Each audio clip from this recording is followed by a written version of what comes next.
Good afternoon po mga kababayan, ma'am sir. This is Jam, the Filipino channel ang inyo pong lingkod. So today is October 25, 2025. Ba tayo ngayon ay papunta?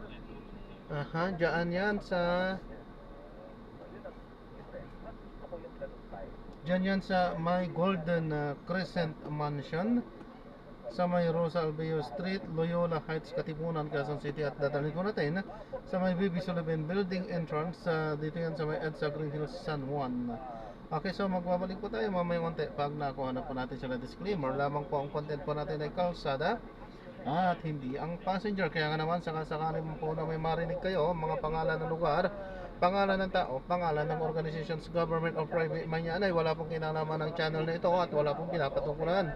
Lahat po ng pinag-uusapan dito ay pawang dito lamang po yan sa loob at wala pong pinapatungkulan sa labas. Okay po? Ayan, magbabalik po tayo mamaya konti pag nakuha na po natin sila. At samantalang tayo ay pupunta doon, ay makinig muna tayo ng mga nagbabagang balita at mga talakayan. Para gano'n. At yung medyo nakakasakit nung sa side ng mga Marcoses, wag na natin munang kalkalin every time. Kung pwede, hindi naman natin kinakalimutan, pero wag lang natin mamaya't maya ilalabas. Maging forward-looking, magkaroon tayo ng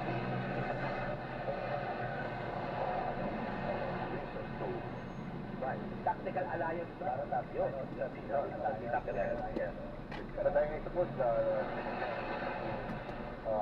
blend it well na hindi siya magiging transactional alliance. Yes. Yun ang pinaka-importante. At ang battle cry, Cedric, anong tingin mo? Anong battle cry? Ano yung pwedeng battle cry? Anti-corruption ba ito? Transparent? Ano bang nakikita mo? Yung call of the times anti-corruption. So yan yung pwede yung pagkaisahan. Di ba? Hindi transactional to kasi talagang everybody should join forces against corruption. So, palagay ko yun na yung ano. Last question ko na lang kayo kasi bago natin sa pakawalan. Siyempre, ano nakikita mo na saan tayo patungo ngayon sa ating bansa sa nangyayaring ito? May endgame ba ito? Meron ba itong dapat nating pagkaisahan din? Meron ba itong dapat nating patunguhan? At ano bang dapat na maitulong ng taong bayan? Para lang makisali sa conversation ko. Nakikita ko ngayon, umaharap tayo sa mabigat na pagsubok. Lalo na itong November, maraming pwedeng mangyari dito, no? Whether it's instigated or talagang spontaneous. But the next few months would be very challenging for our country. Masusubukan kung gaano katibay yung mga institutions, kung gaano katibay yung resolve ng mga Pilipino to hold on to our democracy. So, kailangan nating magsama-sama dito at kampihan naman natin yung tama, di ba? Mag-reflect tayo rito, nasaan ba rito yung tama at mali at dapat tumindig tayo para sa tama. We are at a critical juncture in our nation's history, di ba? Dito na tayo sa crossroads, kumbaga, ito na yun. We are at that point where we need to take a stand, make the right decision. Siyempre, Sek, meron ka bang huling katanungan para sa ating yes. Dami ko. Parang cool na cool si Sek na yan, ha? Parang gusto ko itanong. Pero hindi sinagot yung presyo, hanap na yeah. Downtime. Kumain double espresso. Siguro yung huli kong tanong ay anong plano niya para sa kanyang sarili? Siya ba ay open mag-cabinet secretary? Siya ba ay open tumakbo for a higher position? Yung puso! Siya ba ay mag-retiro na?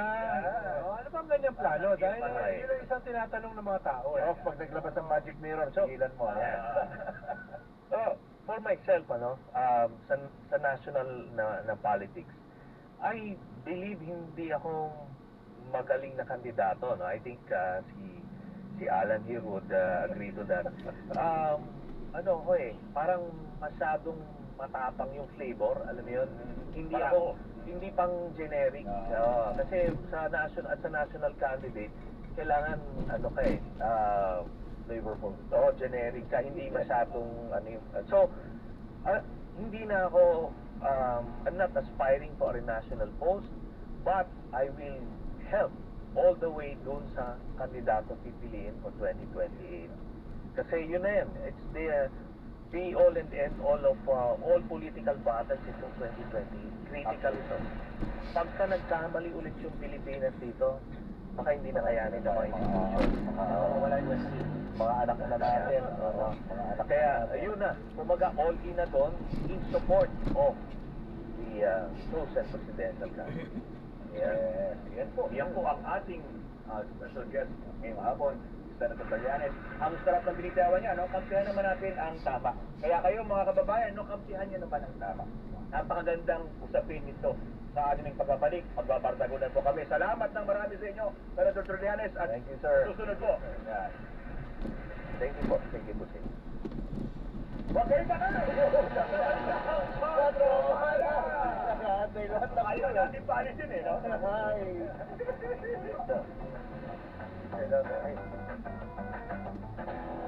Cuatro alas sa DZMM Radio Patrol 630 at DZMM Teleradyo. Basta AM DZMM.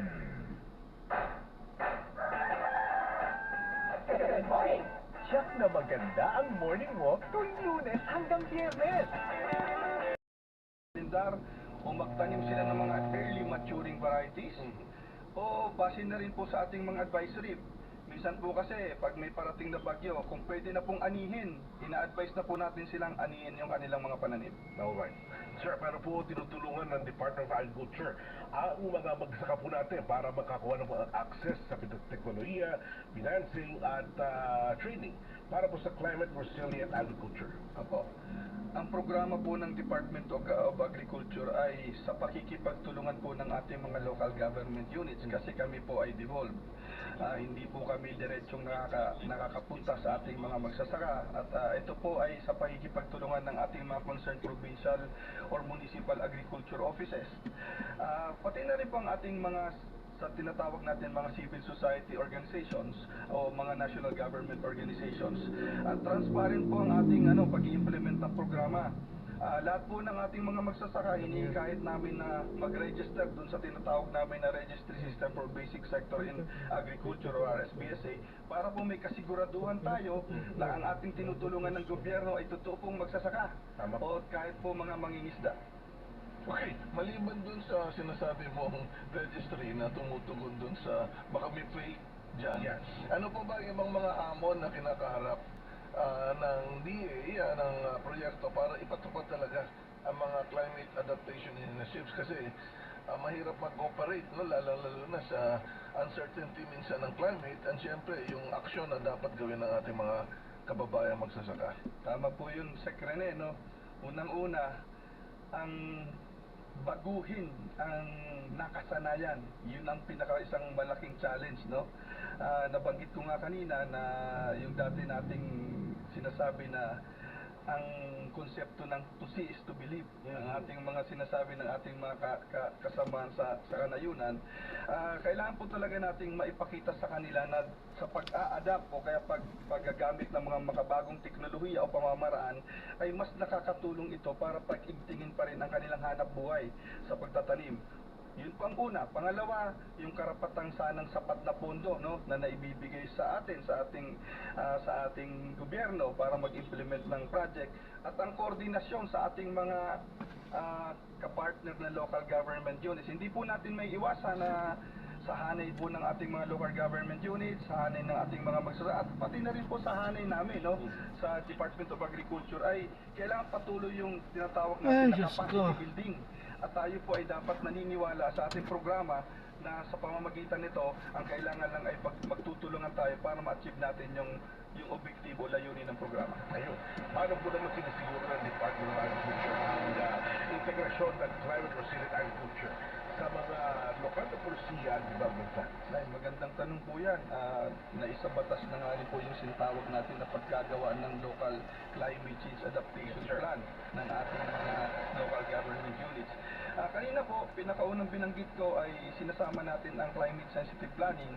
Sinisiguro po natin na yung nilalagay natin as much as possible na programa o serbisyo ay nagaling na rin po sa mga konsultasyon o doon na rin po sa reference ng ating mga development plans ng ating mga local government unions katulad na nga po ng LCCAP na tinatawag para masiguro natin na yung programang inilalagay natin ay naangkop po talaga dun sa mga local conditions at sabi ko nga po ang implementasyon nito ay dapat po kasama natin ang una, ang ating mga magsasaka, ang ating mga local government partners pati na rin po ang ating mga kapartner from the NGO or civil society organizations. Sa mga napakaganda at napakahalagang mga proyekto, siyempre dapat meron tayong success indicators o resulta. Ano ba yung ating gustong maging resulta mula sa DA pagdating sa proyekto nito hanggang matapos?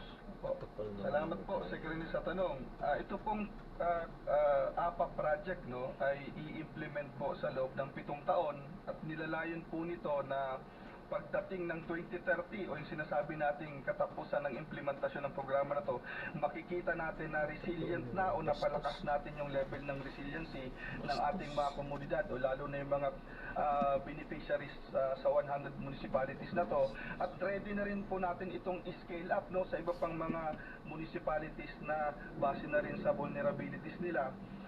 Ang tinatarget po natin na maabot na direktang beneficiaryo o ditong programa ay nasa 1.5 million po na farmers kasamang at kanilang miyembro ng pamilya at indirectly nasa 5 million pong mga magsasaka at kasama ng kanilang pamilya ang aabutin ng serbisyo na nabanggit ko mula dun sa pag-avail o paggamit ng mga climate information services, pag-adapt ng climate resilient agriculture at translate nito into enterprises at pati na rin po yung sa institution at policy alignment from the local to national plans po. Alright, ako maraming po salamat Assistant Secretary Unicos Manalo. Baka may mga karagdagang mensahe po kayo para sa ating mga kabayan. Nasa inyo po magkakataon. Siguro po ang final na mensahe ko na lang po ang pagtugon po sa impacts o sa challenges ng climate change ay hindi lang po responsibilidad ng pamahalaan.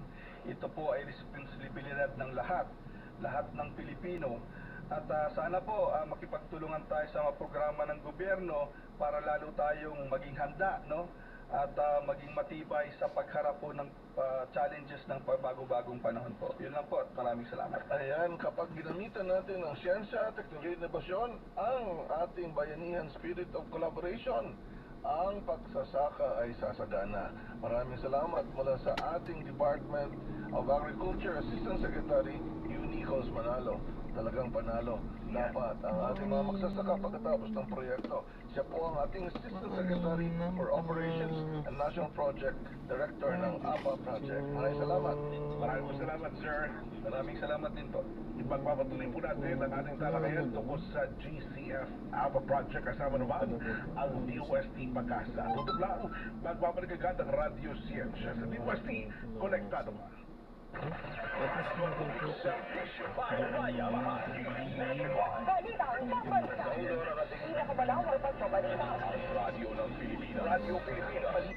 Hindi ko maintindihan kung bakit naging responsibilidad kong bigla. Wala bang mga paa at kamay ang mga yun? Para sila naman ang kumigyan. Dahil pag ikaw ay sinukat, sigurado ko, parang katulad ng pelikula, ikaw ay kukulangin. Kaya, please lang. Please lang. Itigil mo na yung mga kabalintunaan na yan. No? Kahit papano naman, kung hindi mo i-respeto yung sarili, i-respeto mo ang iyong posisyon. At kung hindi mo i-respeto ang iyong posisyon, hindi wala nang respetuhan. Susuporta daw kayo sa pili ni Senator Trillanes for President. Yun. Ako eh. Thumbs up. Thumbs up. Actions speak louder than no words are there. Ay, kung thumbs up siya, may mga pagganong-ganong. Pero puntahan na kaya natin talaga. Kung ano yung pinakahati ng lahat. Hati-hati. Sa Chairman Herman. Herman, ito na. makinig muna kayo. Pwede ka magpaliwanag mamaya, hindi mo yan sa uli. Dahil ngayon, narito na siya. At ang kanyang nag-iisa, Herman Cut. Nag-iisa po ito. Yan. Ako na ba? Yan. So, mga alas 14, siyempre narinig nyo na yung katabihang Pilipino na namamangka sa dalawang kulay. Sa gitna, lumulubog. Favorite ni Tekes ng mga election time. Yan ang marami na sinasabi. May namamangka sa dalawang kulay. Yan. So, marami na tayong naging poster boy at poster girl ng katabihang ito. Pero ngayon, ang pinaka-viral at viral na nangigibabaw sa yung mga social media feed ay si Atty. Regal Oliva.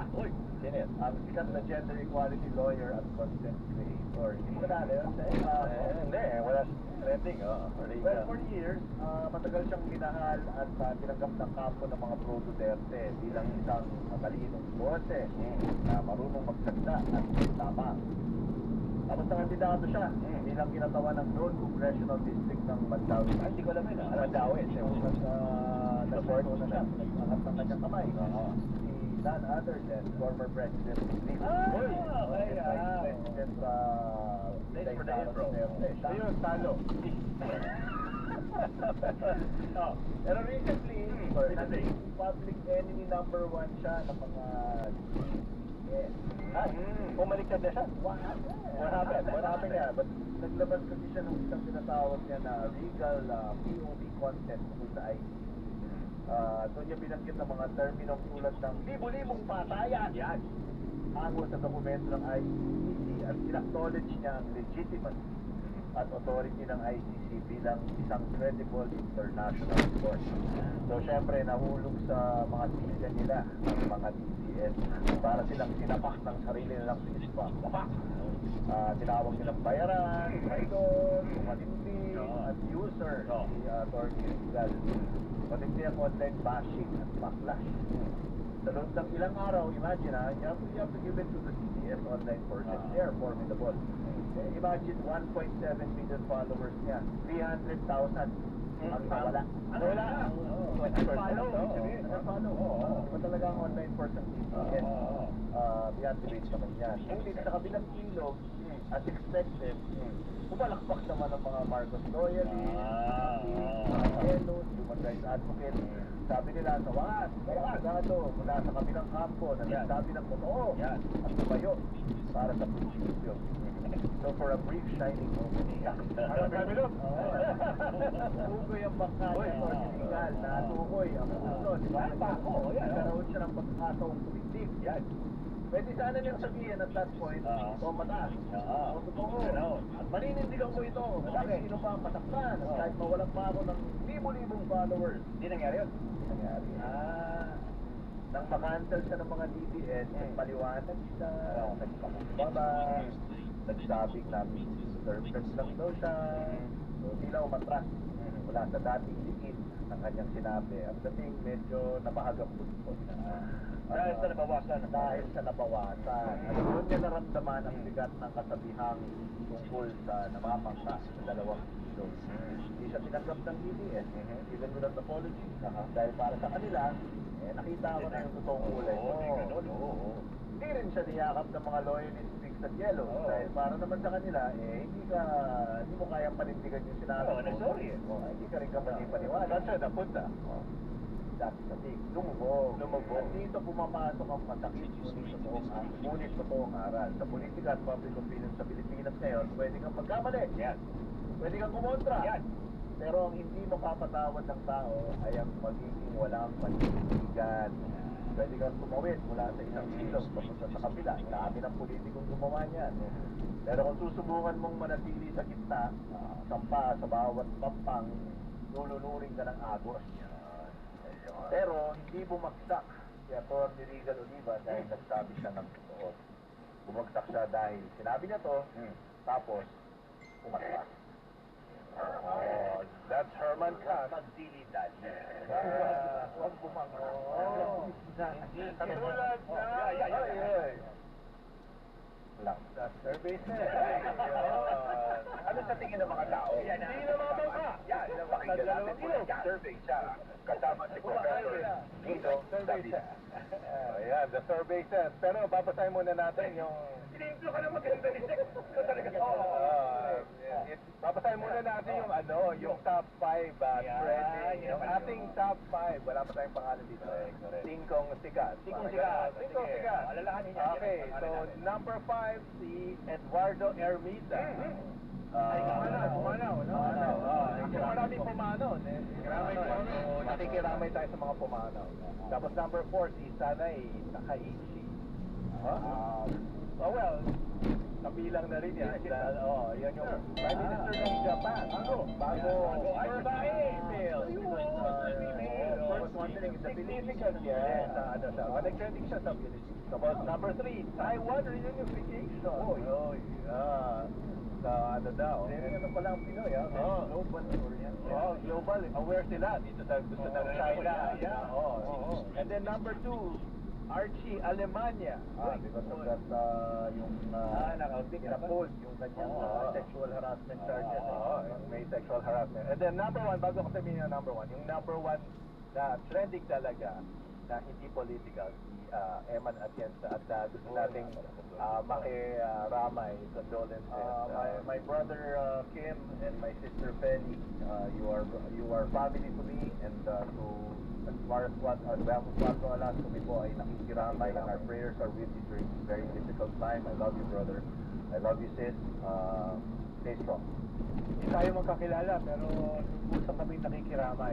No? Dahil yung mga ganyang mga trahedya ay parang isa tayong komunidad, isa tayong pamilya. Kaya Nakikiramay po kami the rest of the family. Nakikiramay po ang bato.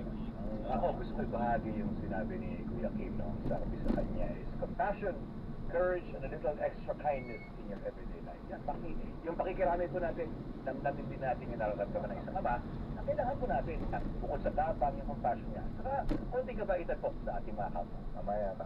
And, goes a long way. Okay, the survey says, and number 1 sa trending na mga political is DPWH Fire. Yan, sinerge yan ng mga ating mga kababayan. Kaba sa Quezon City. Nako, pero wala naman doon na timing. Wala naman doon na dami na document. Sa buong kasaysayan ng mundo, nakarinig na ba kayo ng computer na umapoy? Yan. Kasi umabog yung computer. Parang sa pelikula, di ba? Ibig sabihin, pati yung computer nagalit. Kuminis yung ulo. Siguro, dapat sa inferno na ito ibigay mo. Pero, kunin na tayo sa wala. Ito na, the survey says, ito hot of the press. Wala tayong graphic support dito. Pero sa tinanong sa Oxa Research Survey, agreement on preserving democracy in the Philippines. Ang nag-agree ay 80%. Disagree 18%. So tama yung sasabi ni Senator Trillanes kanina. No to military junta, no to red group, no to snap election. Preserve natin democracy. Let's implement change in the constitutional way. Sabi nga, yan yung ating live viewers sa 4,200. Ito yung kagandahan din sa sinasabi ni yung kaninang guest natin at sinasabi ni Susek din. Itong ating nangyayari sa atin ngayon, di ba? Kung makikisali kayo dun sa laban sa tama. Di ba? Hindi yung makikisali kayo na may iba kayong adhikain pala. Di ba? May mga nag-hijack pala ng pero sama sa ating live viewers ay ang Roosevelt College Marikina High School Batch 1982, si kaibigan Ramil. Magandang hapon. Inabangan nila ang batch. Sige, kasi totoo ba to? Totoo ba ba ako? Alamin natin sa pinakagwapong alap ng puso, Backseat, kasama si Michael Pahatin. Hindi pa napalitan yung F-A-C-T S-H-E-E-T Backseat. Lalabas pa rin ba yung rally sa embassy? Ayan. Okay. Ito yung backseat natin. Siyempre kasi, dahil pinag-aalap ko ito yung Garapalan series. May series na po na kayo. Kasi linggo-linggo ito. Garapalan na po ba tayo sa Galawang Kabataan? Ibinasura na ba ang delikadesa at pinapaktapakan? ilan ito sa mga gumimbal sa ating mga balita nitong nakarang linggo. I-update lang namin kayo. Ano ang mararamdaman mo nang marinig mo sa balita na matapos ang higit isang dekada, mga sangkot sa PDAP, scam, Absrel po na! Ay, Absreto! Nagulat ka ba? Yan, okay. Ano ang mararamdaman mo kung dadalo ka sa isang pagtitipon para magpahayag ng pananampalataya pero sinalubong ng madamdaming pahayag ng pagkatanggol ng katiwala ng isang senador? Ibang klaseng kakapalan nito! Bakit kayo? Ang mararamdaman mo kapag isinikreto ang pagbaligtad sa desisyon na naglilispis sa isang senador na tila dalawa lang sila ng dating ombudsman ang nakakalam? Bakit kayo? Ano ang mararamdaman mo kung ninakawan ka na ng bilyon ng mga kawasan pero ipinagpipilitan ng isang senador na walang batas na nagsasabing maibalik dapat ang ninakaw at mas mahalagang magsunod na lamang sila ng kumasyama? Naiisipang ka na ba? Bakit kayo? Ano ang mararamdaman mo kapag malinaw pa sa sikat ng araw na ang ilang senador may mga kaanak na kontrakto sa mga proyekto sa gobyerno na kumikita ng milyon-milyon? Ang depensa, wala silang kinalaman kung ginandita ng probinsya at payaman sa kanilang angkan. Ginagagonyo ba kami, mga Pilipino? Bakit kayo? Totoo, hindi natin patipili ang ating mga kababayan. Pero kaya nating pumili ng matitinong kandidato sa susunod na eleksyon. Matutuwa na po tayong lahat. Bakit Siyempre, para malaman natin ang pulso ng bayan, ang ating queen of the deck, si Alex, ay meron yatang rally na kinover. Kaya natin, ano ba yan? Let's play na. Alex Adora.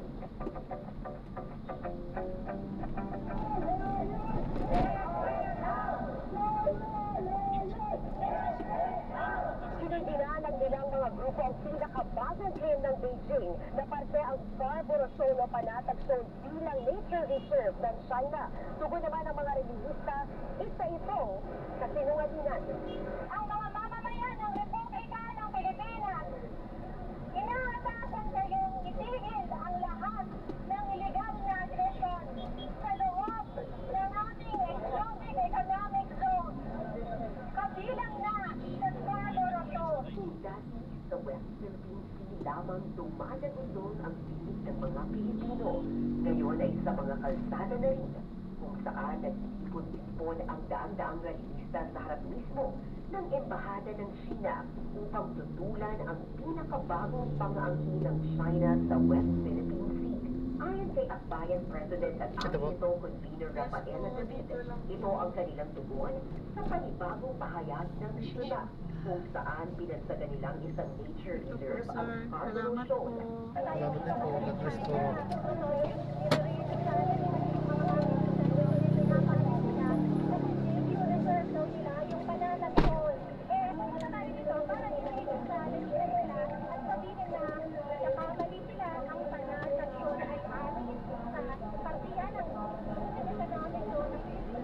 Sa nakaraang humanitarian mission ng Philippine Coast Guard at Bureau of Fisheries and Aquatic Resources, sa kauna-unahang pagkakataon, nag-radio challenge ang mga barko ng China. Katwira nila, bawal mangisda sa Scarborough Shoal dahil maaaring umanong masira ang kanilang nature reserve. Nauna nang inihain ng Beijing ang planong tawagin itong Wangyan Island National Nature Reserve sa kabila ng 2016 arbitral ruling ng international law kung saan idiniklarang bahagi ang Scarborough Shoal ng exclusive economic zone ng Pilipinas. At kung yung nature reserve, ang yan ay fake news, at yan ay namamalaan lang nila para magtakutin ka. Ayan, so na-drop na natin sila. So maraming salamat po sa panonood. Hanggang sa muli, ingat. God bless. Paalam po muna po sa mga po.